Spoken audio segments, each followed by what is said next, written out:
All right, hello and welcome to Swing It and Ding It, an iHeartMedia podcast.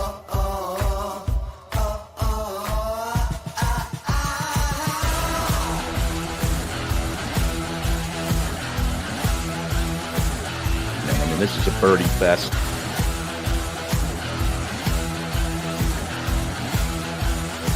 It's a Philly show, baby. Philly Let's go.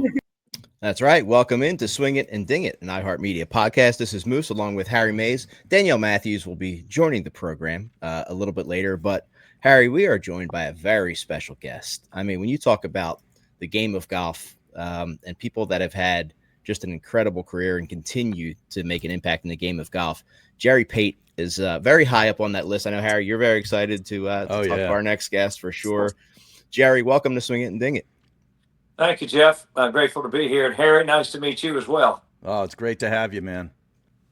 So we talk a lot on this show about the golf journey, and your golf journey is incredible. Now, typically, we usually start at the beginning of the golf journey, but with you, we want to reverse it a little bit just because of the project you're working on at a place that is incredibly near and dear to me. You see I have the hat on, Teeth of the Dog and Casa de Campo, because I think that will take us on a lot of different directions because of the history, because of the Pete Dye tie-in. So talk to us about that project, about what that means to you, the connection, and how things are going there.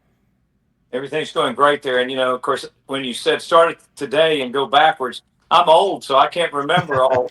I have a pretty good memory, though. But it's going great. My involvement goes back to 1974 at the World Amateur at Casa de Campo. Gary Koch, Curtis Strange, George Burns, and I represented America. And I was lucky enough that our team won, and I won the medalist. And so I knew the folks at Casa de Campo, and then you never know what happened. I run into a guy. My second tournament as a pro was the Bing Crosby, and I get paired with a guy from Cuba in the sugar business. Well, of course, he was living in America. Their family were big sugar growers and producers in Cuba. And he left in 1958. Alfie Van Hoel, who's still one of my dear friends. Alfie's 88 years old, lives in Palm Beach, and their family ended up buying the Casa de Campo from Gulf and Western in 1984. And so I played with him in 76 at the Bing Crosby, 2 years, 76, 77. And then 84, he called me and said, "Hey, I bought your favorite golf course." Because when we played, I only played two tournaments. That was my second tournament on the PGA Tour. That's my first time at Pebble Beach, first time at Cypress Point.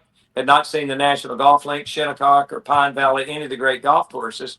My only involvement really was Ridgewood, where I won the amateur in 74, a Tillinghast course, and Pete Dye's Teeth of the Dog. And of course, I'd played Augusta National by then. I'd played it as an amateur in the Masters. So Alfie asked me to come down there and play the first round with him in 84. And now it's 40 years later with Alfie, but 50 years later since I played in 74, 51 years, in fact, since I played the World Amateur. So about 8 years ago, Pete Dye was kind of coming down with dementia, and it was obvious that he wasn't able to continue. He had been there since 1968 or 69, a long time, when he worked for Gulf and Western Americas, and they owned the sugar down there. And Pete convinced Mr. Carter to build this golf course, and a man named Charlie Bluthorn was the chairman of Gulf and Western in New York. And so they went with Pete, rolled the dice, said, "Let's build this great golf course." And when Pete sort of slowed down about 8 years ago, he's been dead now at least 4 or 5 years, I think, at least probably 5. And they asked me to be the guy. So there's 5 golf courses, and I got my teeth cut with architecture literally at Casa de Campo. And then when I went on the tour my first year, playing places like Harbor Town, Pete invited me to go look at Long Cove, which was the course at Hilton Head he was building. I can remember going up playing and seeing golf courses like the Golf Club in Columbus, Ohio, or Crooked Stick later on. But then he built TPC Sawgrass. My family was from Jacksonville, so my grandfather was the founding member and original member in 32 at Ponte Vedra. So I knew about Sawgrass. Jimmy Stockton, who developed Sawgrass, the original Sawgrass Golf Club, was in my dad's wedding, of all things. And so we were tied with that TPC area. And I watched Pete build TPC Sawgrass. In fact, the Dyes Valley golf course, really Bobby Weed, who was working for the PGA Tour, who's a really fine, accomplished architect, and I were the guys that built it. I'm listed as a player consultant, but that was back when I was not playing much golf on the tour. I'd had shoulder injuries, but it's this world of Pete Dye that got me into the business, and how it came full circle from 1974 to today to be responsible for redoing the tees. Now, quickly to that, and it's hard for me to be quick. My brain thinks in a lot of detail, but and not at 8,000 foot level, I get in the weeds. Yes. But we started out, we added 4 inches of sand to all the fairways, redid the tees, redid all the bunkers, put new drainage, brought them right back to looking like the original Pete Dye golf courses, where the sod, it comes down the face, the sand is flat in the bunker. Pete didn't have your George Thomas, Tillinghast, Alistair McKenzie flashed up bunker faces. He had very flat sand, which is so practical. And I remember when I saw Pinehurst 2 for the first time in 1973, and Donald Ross, which I think was one of his great golf courses of all, dead flat sand in the bunkers, and it made sense. So Pete was clever on how he could cut the dirt down, looking into the bunkers, even though greens would be set down on the grade. And he played a lot of holes with Pete Dye where the greens were laying right on the ground, but he was able to shape it to where you could see into the bunkers. And really a great artist, Pete Dye, and people didn't never realize Pete was a really fine golfer, and so was Alice, his wife, who had a lot to do with it. Of course, they lived right there at Casa de Campo on the hand side of the third tee, and on the right hand side of the 6th tee, the par 3, right on the best lot on the whole property. In fact, that's a great story. Pete was never paid a penny to work down there for over 50 years. Wow. He took that real estate as his pay. And then when he finally sold it, he sold it to Herb Kohler, he had brought Herb down there. Of course, he had built Black Wolf Run, 2 courses for Herb. And ironically, the first time Herb Kohler ever played in the AT&T Pebble Beach, the commissioner called me and asked me to play with him. In fact, I took Herb and Natalie, who were both passed, to the first time they had ever been to the Masters. And Herb was trying to get into the golf world, and he had these 2 courses called Black Wolf Run. And then, of course, Pete built the third one called Whistling Straits that we all know, and then he built the Irish. But he became very close with Herb, and Herb actually bought his property and built a newer house. If you ever stayed with Pete at Casa de Campo, it was a grass traditional Dominican hut, but it was a lot of these huts. And you could be having dinner at night. You see a little rat run across through there, from the kitchen across to the other room, and everybody would laugh, but they were harmless. But you were just living out in the wild, and that's the way he wanted it. And his golf courses were wild and woolly and very natural. Yeah, what is it about a Pete Dye golf course? I've only had the chance to play one. There's not many in our area up here, but that just makes them so diabolical. I mean, that was always the term you heard, Pete Diabolical. What was it about his architecture? Well, when he built the Teeth of the Dog, basically they had wheelbarrows and shovels.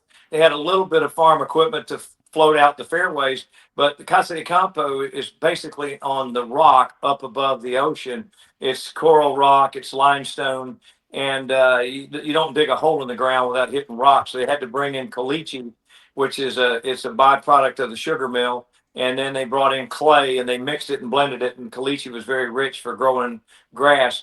But it's just the way he strategizes his golf holes. You could imagine a lot of golf holes, if it's a dogleg to the right, the cart paths might be on the right-hand side of the hole. Then you'd have to cross in front of the tees, and you go down the left side, and then you enter the green back again on the right side. So it's almost interiorly, it doesn't look like it when you play it, but if you look at the strategies, it's almost like double dog legs. And the way he strategized his bunkers were terrific. He also built really steep slopes and shapes. Love pot bunkers.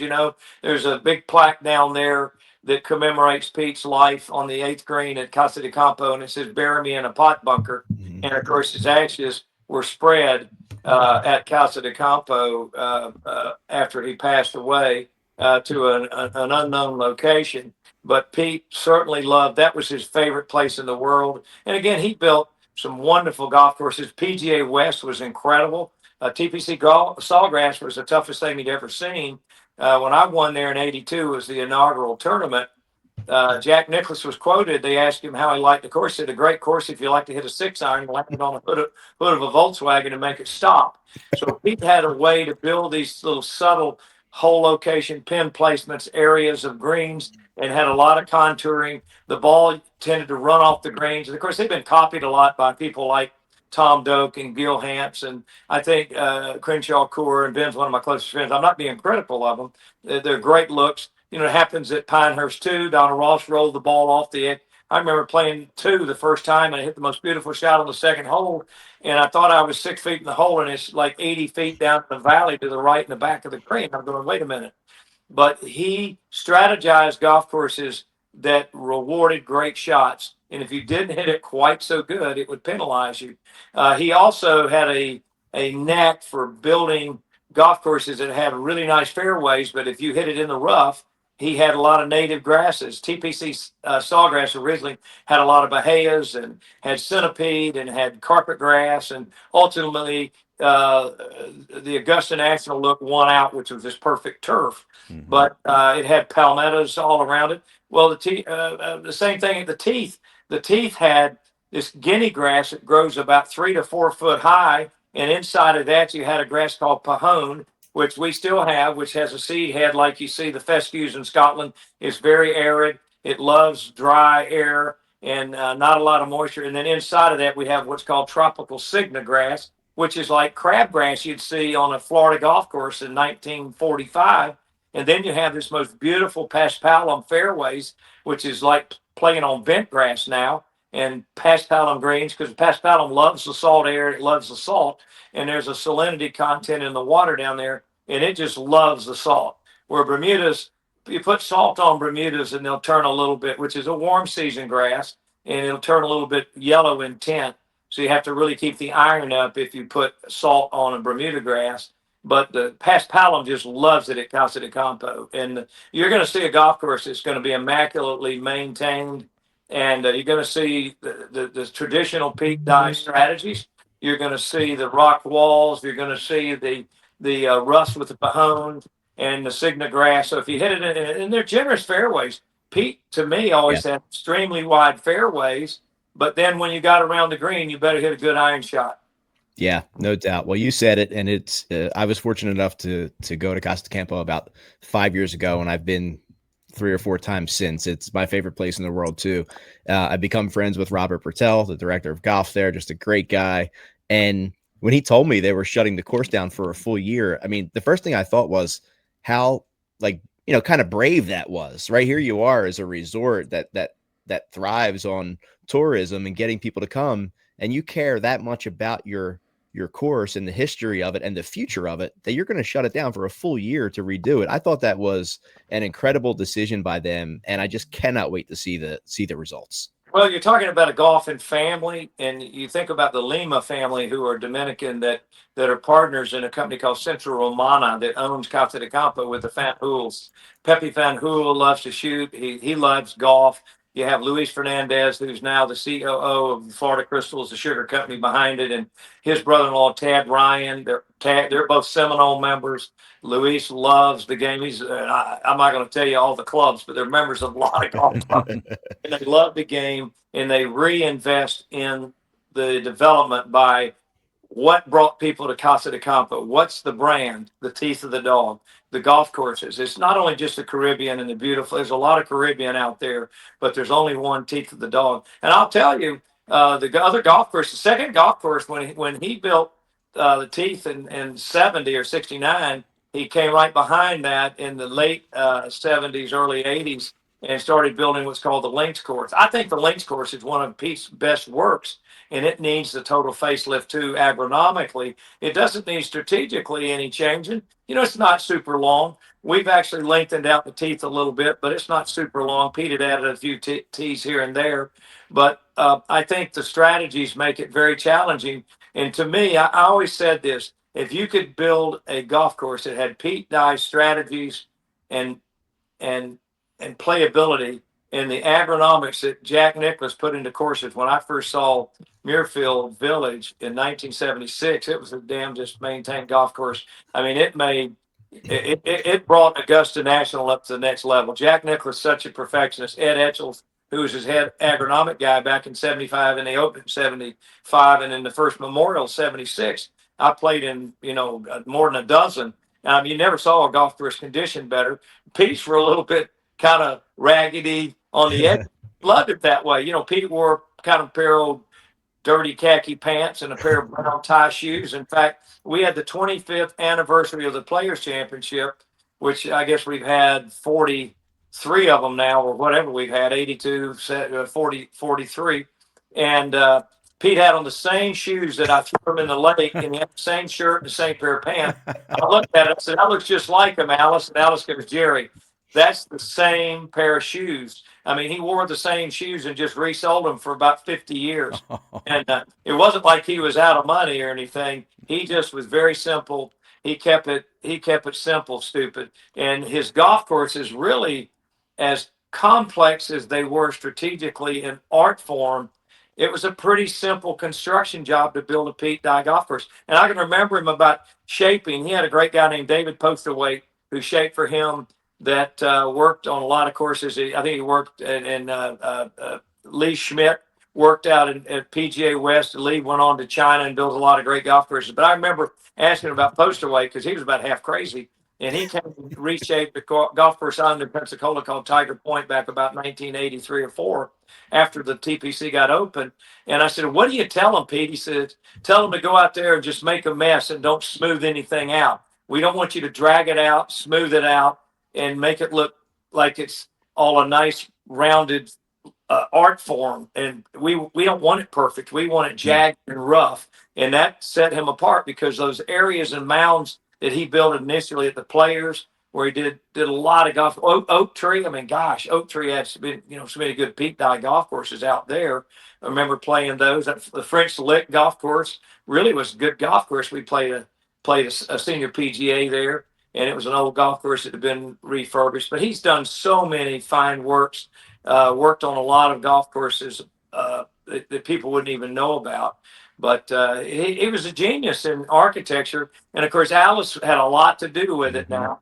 And I can remember the first time I played with Pete was in 1984. And I remember looking at his irons. I think he had Ben Hogan irons, and it was an old set of chrome-plated forged irons. And I remember there's just a brown dot right in the face of every iron. And I'm looking at it, and I'm looking at him, and he never took a divot. He kind of hit a sweeping shot, but he hit every one of them right in the face. And these clubs had to be 15 years old. He had hit so many shots right in the face. He had worn the chrome off. It was like the perfect little brown dot of rust, where, every time you play, you get a little moisture, it'd rust back to a little brown spot. Wow. And I looked at him one day, I said, "You're a hell of a player if you can do this." And he said, "Yeah, I've hit a few balls." So he was a good player. He, not championship caliber, but he could really play. He could shoot, par in his day. Well, it's funny. My goal is to get Harry Mays to Casa de Campo because he has not been yet. Danielle and I have. And it's funny because we went last year, and I remember saying to a couple of the guys, there were two guys that came with me that were there the year before. And I said, "Guys, we have an opportunity to go back." I said, "But Teeth of the Dog is closed." And the first thing they said was, "Is Die 4 open?" I said, "Yeah." They said, "I'm in," because and it's so amazing to be on this property. That's why I can't wait for Harry to get there, because it is a true golfer's paradise, right? Where you have the juxtaposition of this golf course on the ocean, and then you're up in the mountains where you're eye level with these birds looking down at the Siobhan River. I mean, the dramatic ups and downs of that property are just incredible. Well, it is. And the Siobhan River is actually the river where they shot the movie Apocalypse Now. Was shot up that river when they brought all the ET boats up there. A lot of people don't know that. Oh, wow. Go to Casa de Campo. There is a medieval city built out of wood timbers and stone. And I'm not talking about a little bitty city. I mean, a full-blown city that Charlie Bluehorn's wife hired two really famous Italian architects in late 70s and early 80s, and brought them there, and stone by stone built this city. They built the amphitheater. I mean, everybody from Julio Iglesias to Elton John has played there. It's a beautiful Roman amphitheater, Italian-looking amphitheater, outdoor theater. and then they have the most beautiful cathedral, and you would swear it's like 800 years old, and it's Altos de Chavan, correct? yeah, Yeah, Altos yeah, Chavan, which yeah. means Altos above the Chavan River, and that's where the Dive 4 course is headquartered. There's 3 nines. You have the Lagos, which was the last one. You have the Chavan on the river, and then you have the marina that plays downhill to the marina, Incredible. the ocean. It drops some 200 feet in elevation down and comes back up. And we've been actually picking at those golf courses. We've done a lot of work on them. You wouldn't notice it, but agronomically, we brought them way up in condition. They're in beautiful condition. We brought some of the guinea grass in between the holes. And when Pete built that golf course, it was like 7,800 yards. I said, Pete, you've lost your mind. Let me tell you, these guys are going to be hitting it 350 yards. And I said, wait a minute. When I was on the tour in the 80s, I was in the top 25 longest hitters, and I was like 270. When I went on the senior tour at 50, I was 290.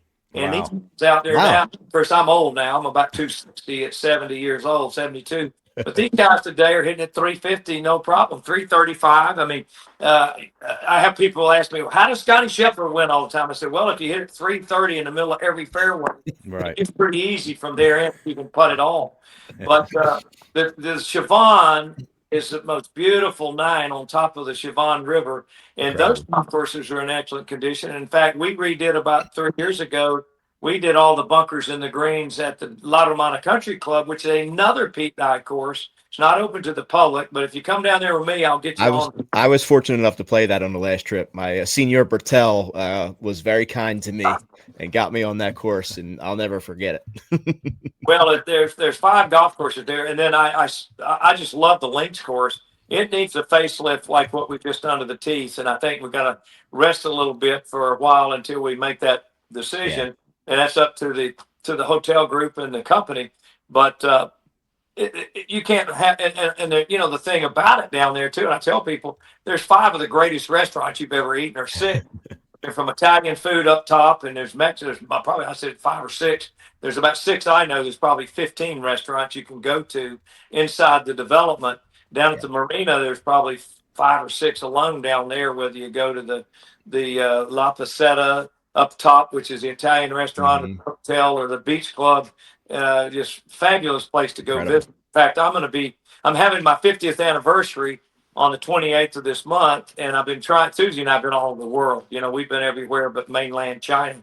And I thought, where am I going to take my wife? And we were just thinking. I said, I got to be down there on the 6th of December. We're going to have like a little soft opening.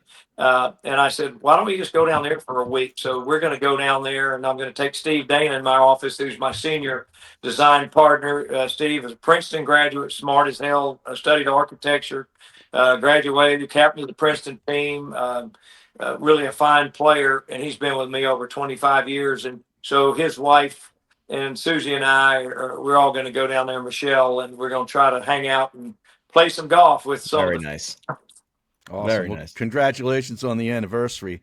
But you have designed upwards to around 50 golf courses.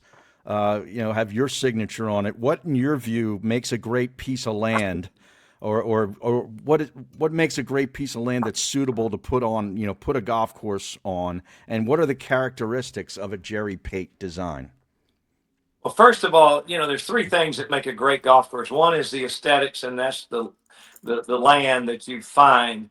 The second is strategic, and that's how you strategize holes, uphill, downhill, left to right, dog legs, short holes, long holes, in between holes, drivable par 3s, 4 drivable par 4s, long par 3s. And today, I built some 245-yard, 50-yard par 3s that really people never say it's too long, because the people that can play the back tee. The people that play up play 200 to 195 that are blue tee white players. But the green's fair, and it could be a giant green that goes in left to right. Most people hit it left to right.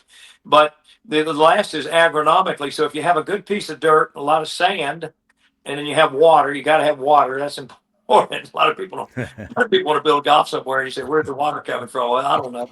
And you got to dig lakes and find the water and buy the water or whatever. If you're building one in the desert of California, there's no water. You've got it in the ground, but you got to pay for it. It's pretty expensive. And a lot of that water comes in through aqueducts off the Colorado River for farming.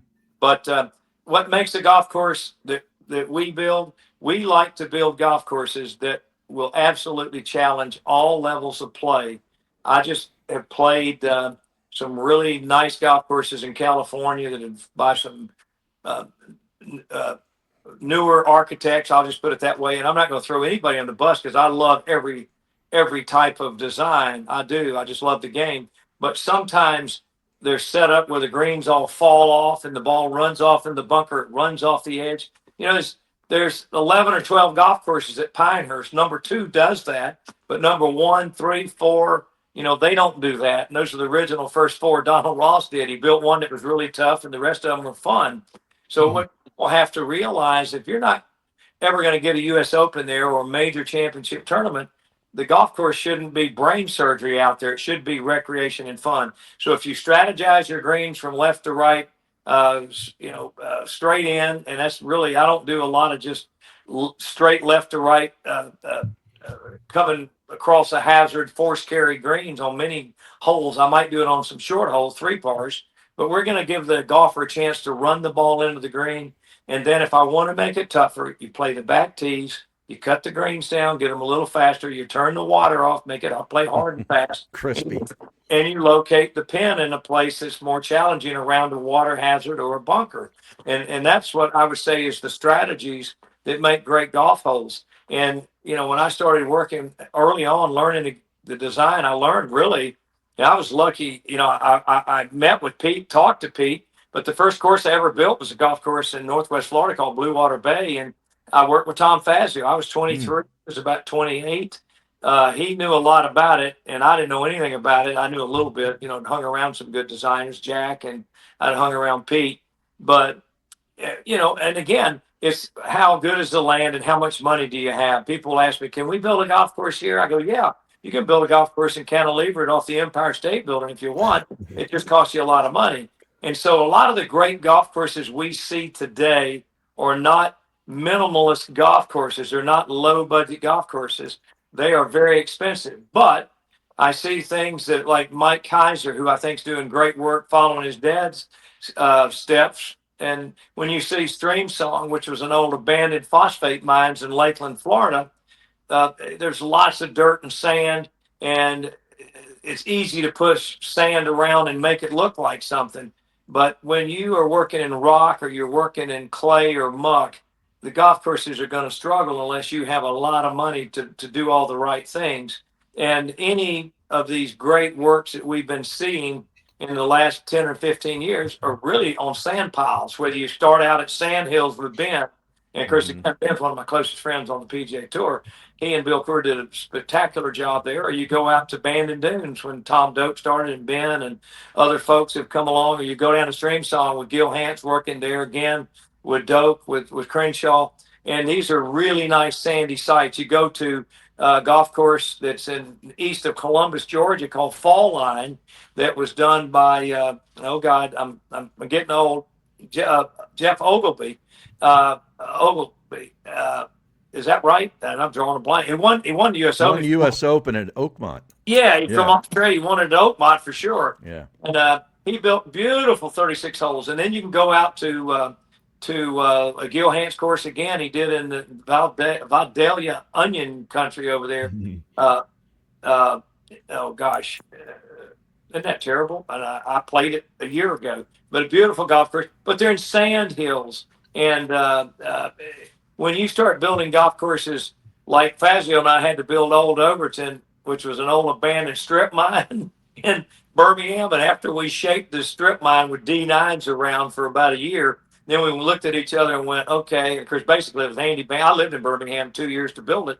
Andy Banfield and I really built it, and Tom would come down and put his blessings on things. He trusted Andy, obviously, as one of his great designers. Blake Bixford, Tom Marzoff, Tom Griswold worked on that property. But Tom said, "Is that a hoopy? Was that the course we were talking about?" Old Overton. And Tom had so many really good guys working for him. But after we built it and got it looking like there's going to be a golf hole, we had to find dirt to put on it. And the golf literally didn't have 6 inches of clay on top of it. And so everything has to have positive slope, and you can't run the ball off the green into a bunker, because every time it rains 3 inches in an hour, you'd wash all the sand out. So it's a total different site. But in spite of that, that golf course won Best New Golf Course of the Year out of 300 plus golf courses built in America by Golf Digest. So, you have to have some talent, but sight helps tremendously on some of these great works, and having a budget. Again, Tom Fazio, one of my great mentors, we built Old Overton. We built 2 golf courses called Dancing Rabbit for the Philadelphia Choctaw Indians in Philadelphia, Mississippi.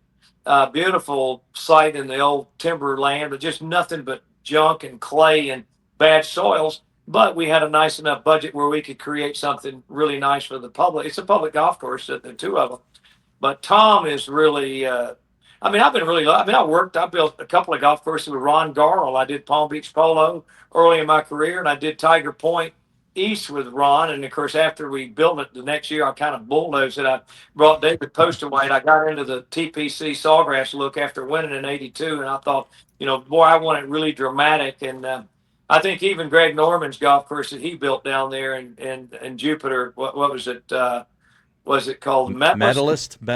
Yeah. I think he built that with Pete, and then he came back in there and they softened it up a little bit because it was pretty severe. Yeah. Well, you talked about some of these courses, and obviously your career, you've had some incredible success on some incredible courses. I mean, you win the U.S. Amateur, winning Walker Cup at team Ridgewood, one of my favorite golf courses. Which St. Andrews with the Walker Cup team, right? You have the low amateur U.S. Open at Medina.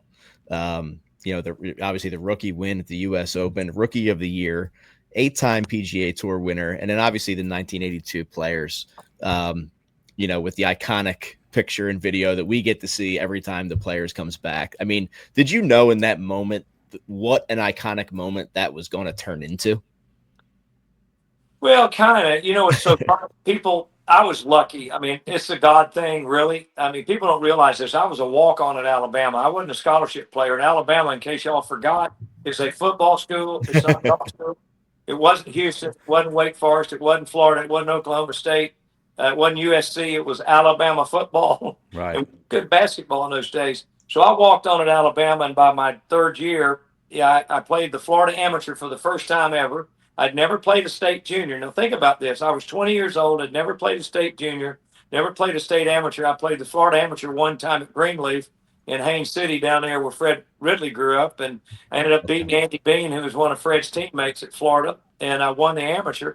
So Andy said, let's go try to qualify for the amateur. I go to Jacksonville and I win the medalist there at San Jose Club, which was a 1928 Donald Ross. I didn't realize my grandfather was one of the founding members in 26, 7, or 8 around there that put up $1,000 to get the golf course built. Never talked about San Jose because he was so proud of Ponte Vedra. And so I won. I went to Ridgewood. I went there. I go to the World Amateur. I went there. And so I start winning all these college tournaments. And I was studying business to be in the Coca-Cola business. My dad was a Coca-Cola bottler with 2 old families that were original bottlers since 1920s. Wow. And so I knew I had a job at Coca-Cola. But I started playing, so I go play Jacksonville Open, and I'm still a senior in college now. And, of course, the Jacksonville Open was at Deerwood. Well, teeing off on Sunday, Arnold was leading. I was in second. Now, can you imagine? I'm living in an apartment, a fraternity house, on the golf team at Alabama. Nobody ever heard of me. And then I make the cut that Hilton had the next week, make the cut at the Masters and finish second and runner-up by 1 shot in the low amateur. I was runner-up low amateur. Still got a nice silver medal from Augusta National, which is my favorite place to go. I mean, it really is. Even though I won a U.S. Open, it's hard to beat going to the Masters, just the way they have revered and honored their honorary invitees and their champions. And the U.S. Open has gotten, and the USGA has gotten great about that in the last 20 years of honoring their champions and bringing the champions back to their championship events, whether it's the amateur or the Open or the Women's Open. And then I go to Pensacola Open. I'm still in college, and I finished 6th. And Jerry McGee won. In fact, I'll never forget Jill McGee holding this little baby. She had just had this baby. You know who the baby was? Mike McGee, who married Annika Sorensen. And I got pictures on the 18th green receiving the low amateur at the Pensacola Open. And there's little Mike, and I tease Annika. I tease them every time I see him about, I can remember when Mike was born. Literally. And then so my dad said, well, why don't you try the tour? So I played, the NCAA. Jay Haas beat me a shot. And I go to Medina, and I tied Jay for low amateur. I think we finished 18th, so I knew I was going to get in the U.S. I mean, I was low amateur U.S. Open at Medina, so I knew I was going to get in the Open. My dad says, "Well, look, don't worry about school. Just keep playing. You might want to try the tour." So I went to the qualifying school with Disney, and it was about 650 people trying to get 20 cards. And everybody's so nervous you're about to wet your pants. I came out of the chute, and you know what I made on the first hole? Double bogey. I was getting married in 2 weeks. I had no money. I didn't own a car. I didn't have a job. Had not graduated from business school at Alabama. I'd blown my business degree. I'd blown my job, really not, but probably at Coca-Cola. And I double bogeyed the first hole. I mean, I'm in tears walking off to the second hole. And I said, you know what? You have blown your whole life. It was this big right in front of me. And I was about to cry, literally. And Susie had a broken leg, so she had a cast on, walking around, hobbling down the fairways at the Disney Magnolia course. And I birdied the next hole, and I ended up winning a qualifying school. I beat all 620 people. So, who would have done? And I have to tell that to young kids all the time. Just don't ever quit. Don't let a double bogey or a bogey get you down. Just go birdie the next hole. It's one shot at a time, and that's the way life is. And of course, my life changed drastically about 35 years ago, and I'd been hurt. And again, I was done at 28 and 37 years of having a college golf tournament in Birmingham. Tigers won it. Jordan Spieth played. I can name every kid on the tours played in it. David Toms won it. Hell, David Toms probably 60 years old. That's how old I am. He won it at LSU. We had Graham McDowell. You can go on and on. Justin Thomas, Bill Haas, guys that played on the tour that won it.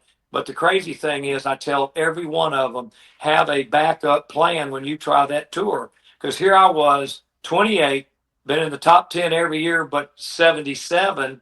I hurt my wrist. I actually won 2 times in 77 after winning the Open. I won the first tournament out of the block. I won Phoenix Open's first tournament of the year after Player of the Year or Co-Player of the Year with Jack and Rookie of the Year. And then I win that, and then bam, I hurt my wrist. So I was out for about 6 months, and I only played about 15, 16 times, which the year before I'd played about 30. And then by the time I was 28, I hit one shot right after winning the Players about 2 months, tore my left shoulder cartilage. They didn't have MRIs or CT scans like today, and didn't know what to do. I played 3 years crippled, and then finally I went into ABC Sports in 1988, and I gave it up, and I started building more golf courses. I bought some golf courses, and I kind of took my business background, what I had learned, and put it into motion and went a different direction. So, I didn't play for almost 20 years when I turned 50, and then that was my goal, is to get my shoulder well. Jim Andrews did 4 surgeries. Oh, yeah. Joe did 1. So I'd had 5 surgeries on this, went back on the senior tour and ended up winning a couple of times. After winning a couple of times, I kind of got bored. I'll be honest. I always like a challenge. I said, okay, I did that before. I've done it again. Let's keep doing something else. So I've been working hard on my businesses. I brought my kids and family into my businesses, and been lucky.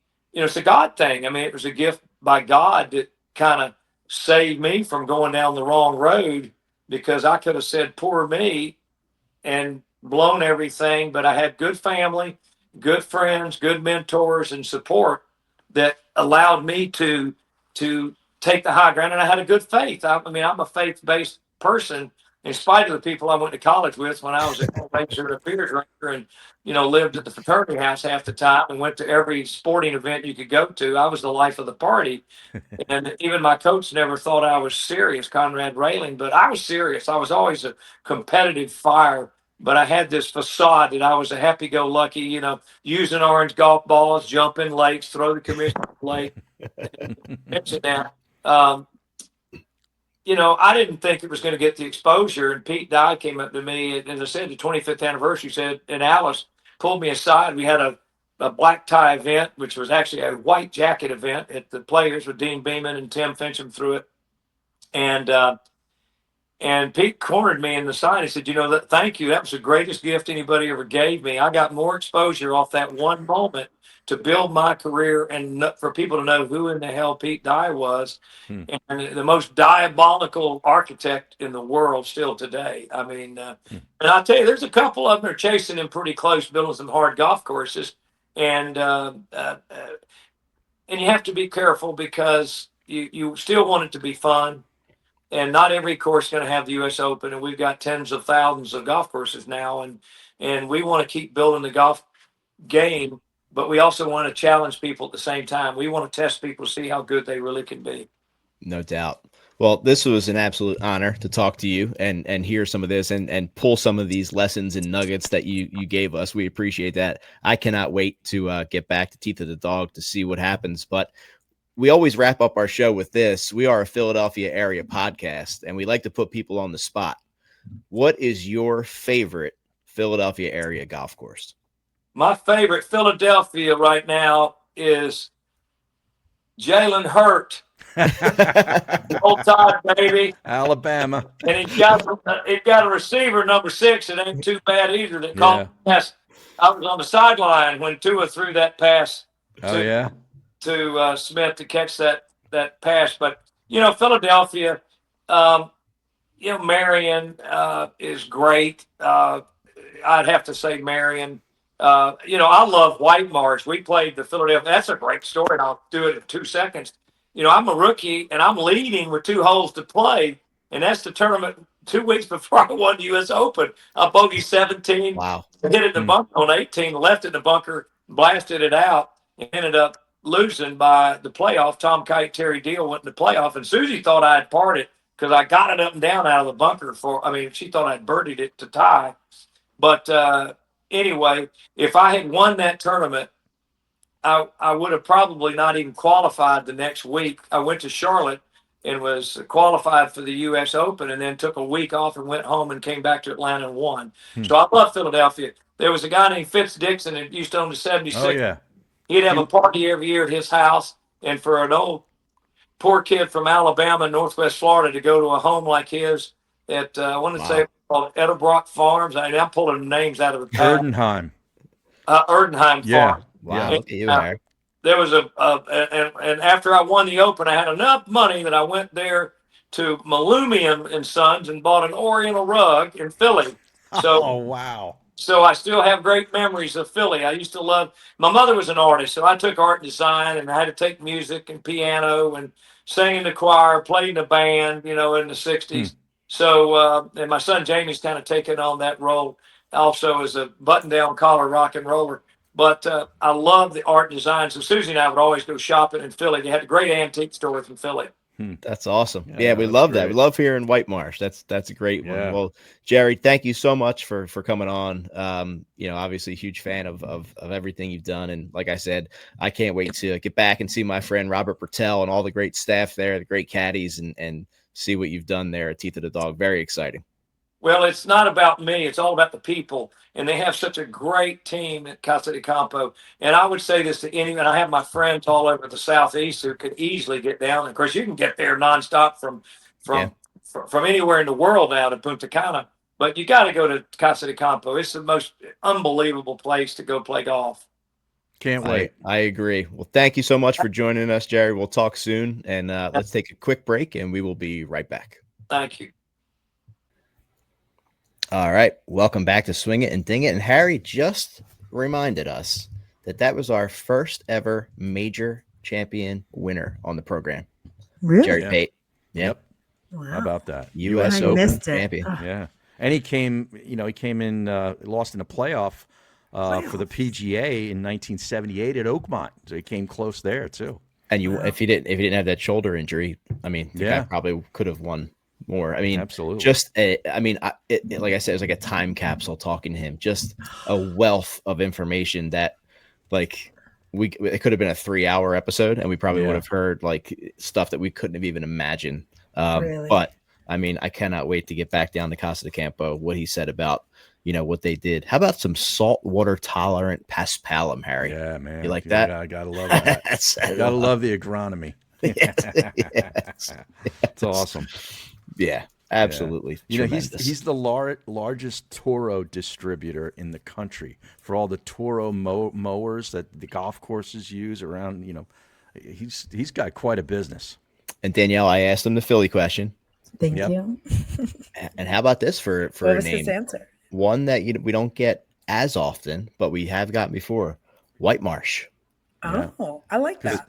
He played there in the old IVB Classic back in the Yep. 70s and came close to winning one of the years. And then he told us, I believe he told us on the break, Harry, right, about Pine Valley. Was that on break? Or I don't know. Yeah, he's never played it, but he's walked it. He's been there twice. The weather was so bad the 2 times he went, Danielle, that he couldn't play Pine Valley. Imagine going to Pine Valley twice and not being able to play it because the weather's so bad. That's awful. Yeah. That's some Harry Mays shit. Yeah, exactly. Okay. Yeah. Yeah. And he Yeah, did you get all mention set up, Marion, too. you're ready to go, and it's like just getting rained out, Oh, Talking yeah. about weather though, Harry, this is the one time that I can like legitimately complain. I know it's 30 there, but it was 49 this morning. when Everyone's we woke saying, up, everyone's and, freaking like, out about Florida. Yeah. Yeah. everyone's Well, freaking out about the whole weather. thing is that the iguanas fall from the trees after it drops like below like 45 or whatever. Mhm. But Yeah. like, which honestly is what nightmares are made out of if that actually like happened. But in like 9 or 10 years of living here, I've never seen it. Never been hit with an iguana. Not yet. Not What happened to one. Danielle? She's a black eye. Oh, she Yeah. got hit with an The iguana. iguana fell out of the palm tree. All right. Well, But let's yeah, roll it's the freezing. fallen iguanas right into T. I don't know how that didn't qualify for T, but It should, right? yeah. All right, well, let's get into it. So Live Golf, their version of Q School, they're calling it promotions, and it's set for Florida this year. So it's giving players a shot to earn a Live roster spot for 2026. Sounds great. Who wouldn't want to go try to get on, Live qualifying school, especially if you didn't make it through stage 1, 2, or 3 of Q School. But the twist, the PGA Tour immediately fired back because it is now in Florida. They issued a statement saying any PGA Tour affiliated player who tees it up will face disciplinary action, including a 1-year suspension. They even said that the event is unauthorized. No player will be granted broadcast or image rights to participate. And I mean, it's the same policy they've had since Liv's first U.S. event in 2022, but this one, because it's on U.S. soil, where last year it wasn't, and a lot of guys went to try to qualify. So who actually shows up? Do we see some bubble Corn Ferry or DP World guys?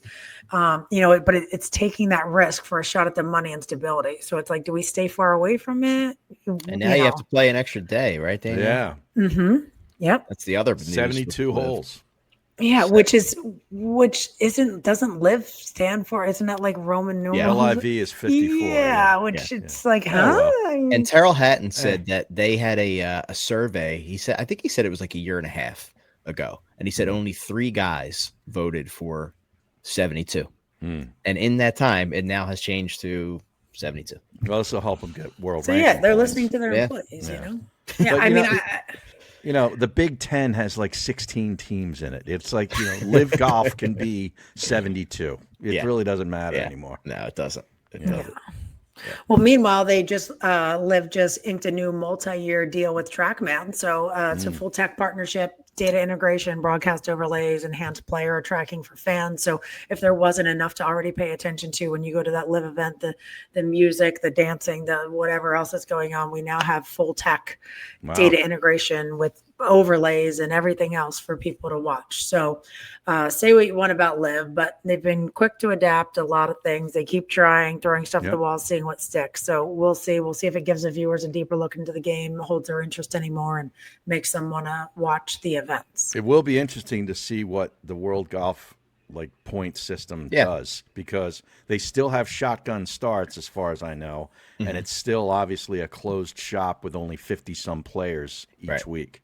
So it's not going to be, even though they're playing 72, it's not going to be huge, but they'll get some. So. Yeah.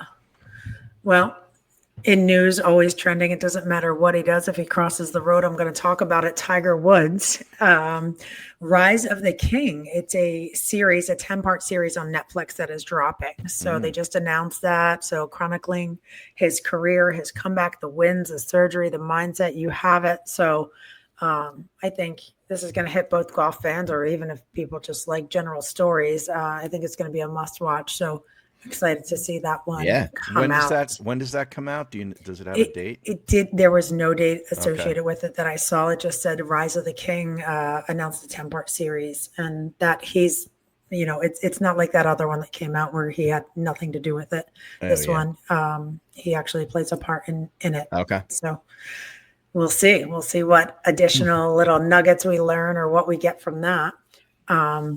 So last week we were on hiatus. We didn't do anything podcast wise, but I was in Texas. I was in Frisco for the PGA annual meeting with one of my clients, Jason Bale. So got to go to the Cowboys AT&T Stadium.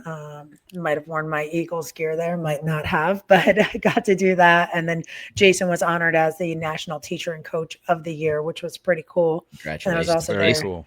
Yes. How is that? How are those facilities? Tremendous. Yeah. I mean, so we were at PGA Frisco Omni Resort and Spa. The place is a compound. So obviously they have golf out there. They have 75. I mean, I'm exaggerating, but I'm a female. That's what we do. And they have so many restaurants there, everything. So it was awesome. It was a great event. And just seeing so many people from the industry there was awesome. But later on, they did a Hall of Fame induction, which was pretty cool to see some of those names. And then at the end of that, the end of the week, Peter Broom, who has ALS, he's kind of a legend within the Acushnet Titleist family. He was honored as the 13th ever member to get an honorary membership of the PGA. So they honored him. And that was pretty incredible watching that and being there for that too. So pretty cool event out in Frisco for the annual meetings, just seeing, how large the PGA actually is. 30,000 members and teachers and coaches, and just seeing them all come together. Obviously, Big Harry, business. you've been to the PGA show in Orlando. So this was my first annual meeting, but pretty cool. A lot to learn, a lot to see how they operate and just how they're trying to learn new tech, bring new technology to the people they teach, just growing the game of golf, et cetera, et cetera. So really cool. And then obviously while I was out there, just shopping around, I stopped out and I go, wait a second. Are those retro sours? And I saw from our guys, the Iconic Candy, the old school Altoids. And I was like, oh, wait, you found them in Texas or Florida? In Texas. In Frisco, Texas. Frisco, Texas. In the liquor store. In the liquor store. Shout out Jordan. A bottle of wine and retro sours. And Beautiful. Danielle was having a great night. So they're going to have the PGA Championship out there in a couple of years. Yeah. So, but it's Texas. It's funny because I feel like it's just, and maybe I'm wrong and I'm not well traveled in Texas, I guess, but in Frisco, it's like you're going down the highway and it just gets more like desolate as you go down and you're driving, you get off one, exit, whatever. But Omni, they just like identified, hey, like this is a great piece of land. And now they're building it up all around there. And then same thing, you go down the road another half mile and it's like, might be one or two things, but it goes from like super populated, super dense to moving down. And it's like, yeah, so they're setting it up. Oh, yeah. Yep. Yeah.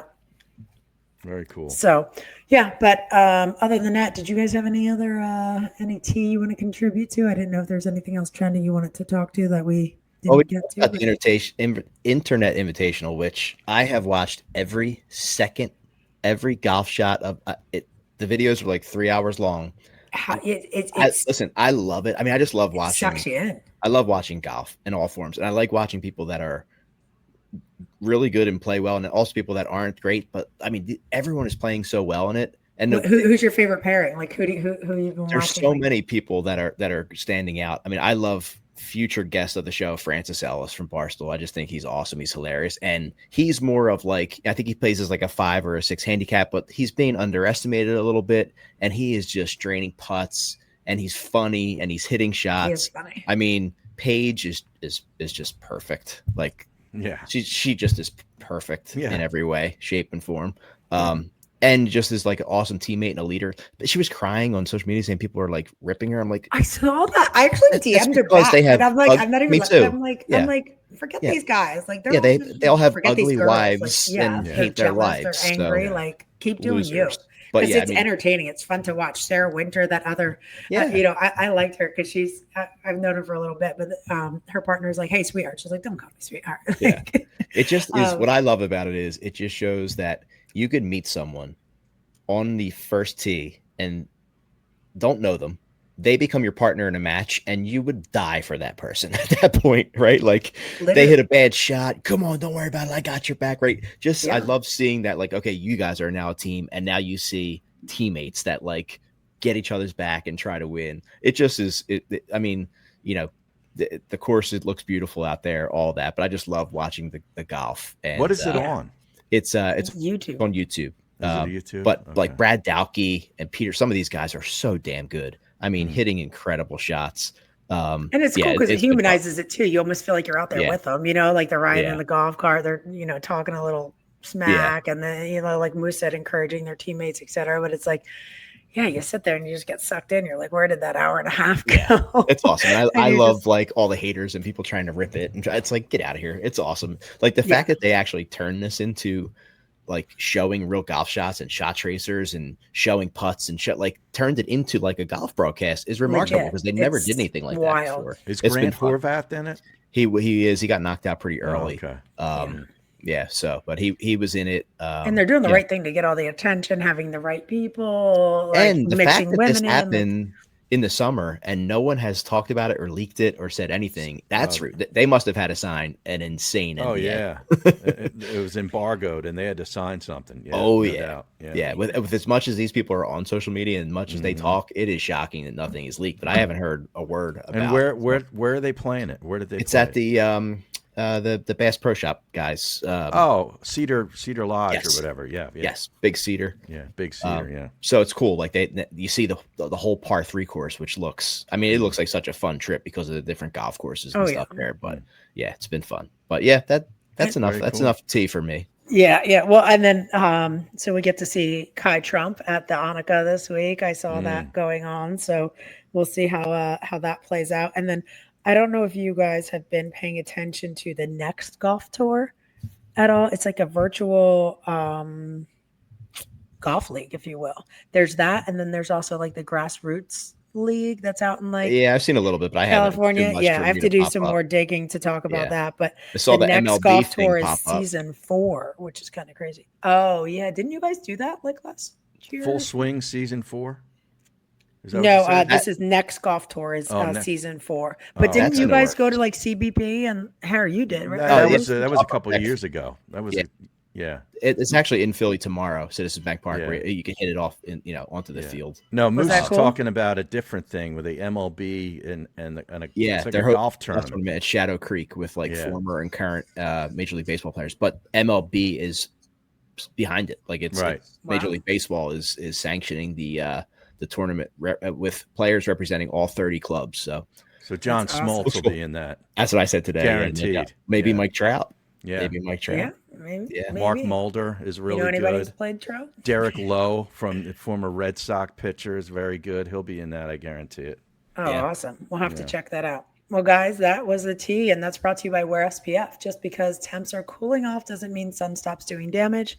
Whether you're out in the course, watching football, or just running around town, you still need protection that works. Wear SPF by Justin Thomas is dermatologist tested, sweat resistant, and keeps your skin safe year round.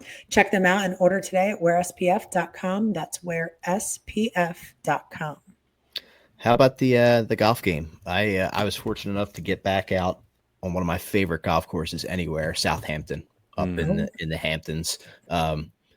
It's just such a cool spot. It was. So we went out Saturday morning. Our tee time was 8:50. You look at the forecast, it says maybe a little rain. We get there, it's pouring.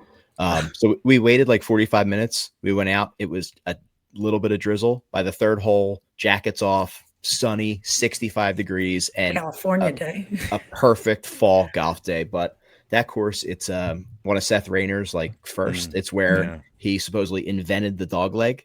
Really? On the front, I think it's like, I don't want to say the wrong hole. People will yell at me, but it's a dog leg left. And it was the first time that apparently that term was used. So you're looking at, it's the same piece of land with Shinnecock and National Golf Links and then eventually Sabonic. So it just is, it's just awesome. That's prime real estate, man.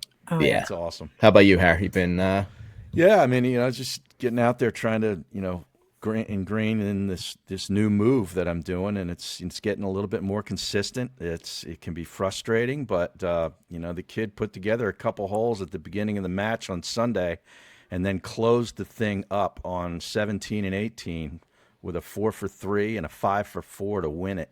love to see So it. and it was the weather. What's a new move we're working on?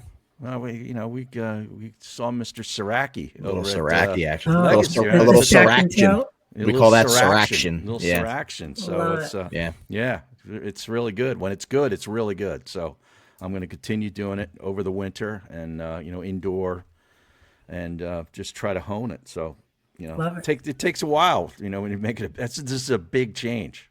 Huge. So. Yeah. I mean, we still going here with Mike, or what's the deal? I'm still. Well, it's funny because Friday I'm flying back from Texas, and normally I have a recurring 9 a.m. lesson every Friday, and I'm not getting until 11. I literally was like, "You have anything later in the afternoon? Like, I want to come in. I want to see my daughter real quick, but then I want my lesson." And it didn't end up working out because how travel is right now, so I didn't get back until a little bit later. But yeah, I'm already set up, excited for this Friday. So, got now, one of these working on the stuff in between? You're going out I there do my homework. He actually told me, he's learning me as a student too. And some of the things, like once, he'll tell me to work on a certain thing. And once I start working on it, he's like, okay, now I need you to dial it back a little bit, because now your body knows that move, whatever. So we're going through everything. And Harry, I see that you pay attention to a social a little bit too. So some of the things he get, and got this little mirror where I can see my movement when I'm rotating. So I do have to get out, and I haven't had a lesson now since I missed last week. So I do gotta probably go get a little range session in real quick, but should be at the point where I can now go get fitted.